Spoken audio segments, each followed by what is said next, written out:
be remiss if we didn't start off today to recognize the significance of the day. Historically, on 9/11, law enforcement has come together as a group to recognize and honor those that sacrificed to preserve the ideals of this country, the freedoms of this country. And instead, we find ourselves today hunting a murderer who chose to violate our rights, the rights of an individual within this country. Just to recap yesterday's events, at around 12:20 p.m., political influencer Charlie Kirk was at Utah Valley University participating in a student-sponsored event with Turning Point USA. Charlie was shot at that event.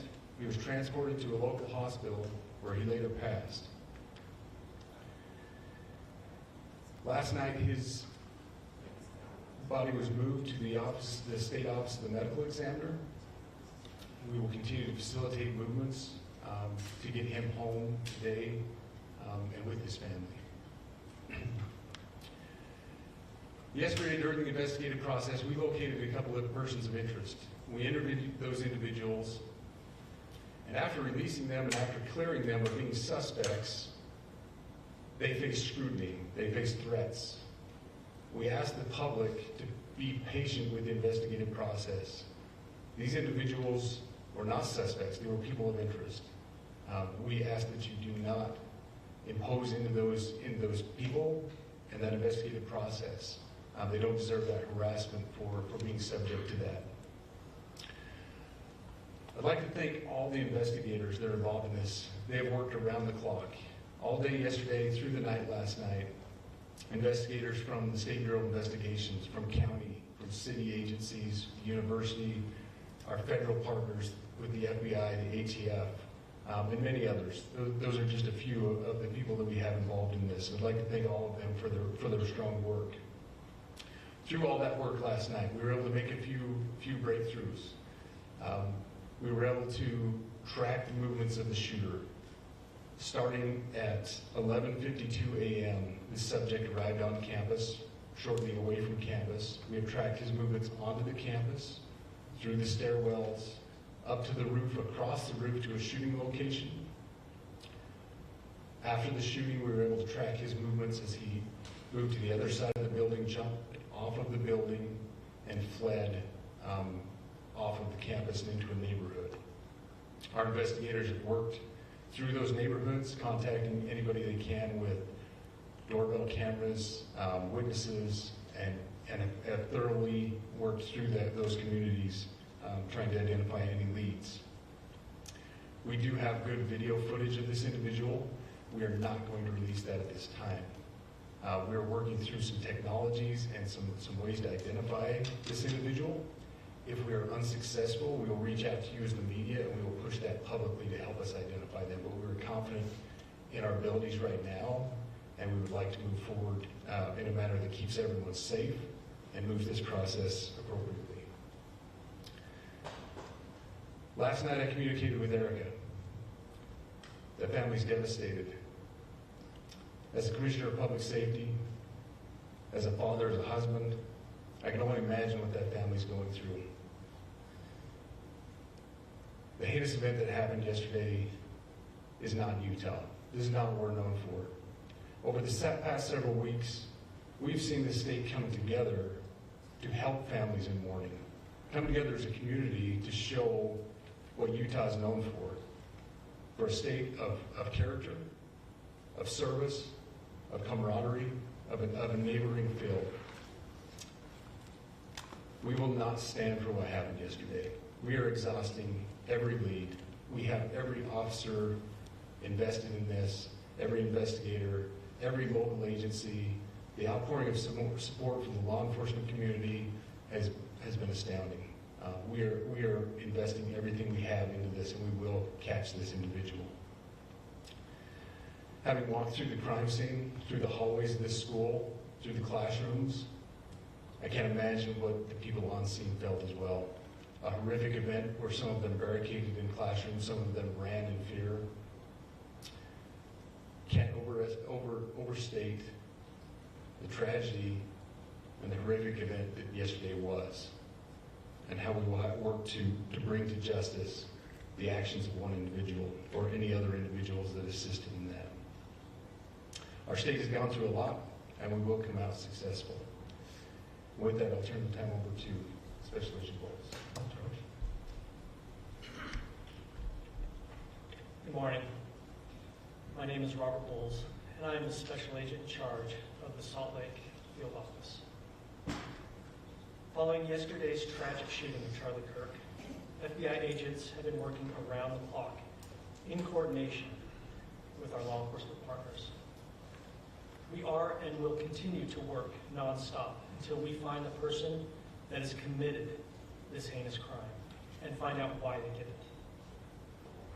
This morning I can tell you that we have recovered what we believe is the weapon that was used in yesterday's shooting. It is a high-powered bolt-action rifle. That rifle was recovered in a wooded area where the shooter had fled. So the FBI laboratory will be analyzing this weapon. Investigators have also collected footwear impression, a palm print, and forearm imprints for analysis. Now, I understand there are a lot of questions about motive. I assure you that all leads, tips are being fully investigated. As of this morning, we have received more than 130 tips. We thank the community for that. The FBI has brought every resource to bear, and we will continue to do so throughout the course of this investigation. The FBI's mission is to protect the American people. It's to uphold the Constitution of the United States. Any attack on the First Amendment is an attack on the very foundation of our democracy. That is why we will relentlessly pursue this case and the shooter until we find him. We also continue to grieve with the family and the community. It's our community. If you have any video or images from the shooting, we ask you to please submit them to our digital media tip website at www.fbi.gov/Utah Valley Shooting. You can also call the FBI at 1-800-CALL-FBI.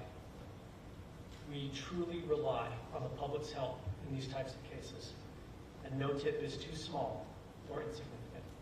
Thank you. Commissioner James Matthews from Sky News. Can I ask about the shooter? There's clearly information about him or her. You say you're confident at this stage in terms of tracking down who they are. Can you talk to us about their movements, their demeanour? Do you think it's a man? And also, can I ask, what were the security arrangements in place? Was that roof being monitored? It's a question many people will have. Absolutely. So what I'll release about the suspect is the suspect blended in well with a college institution. We're not releasing many details right now, and we will soon. But right now we're not. But that individual appears to be of college age.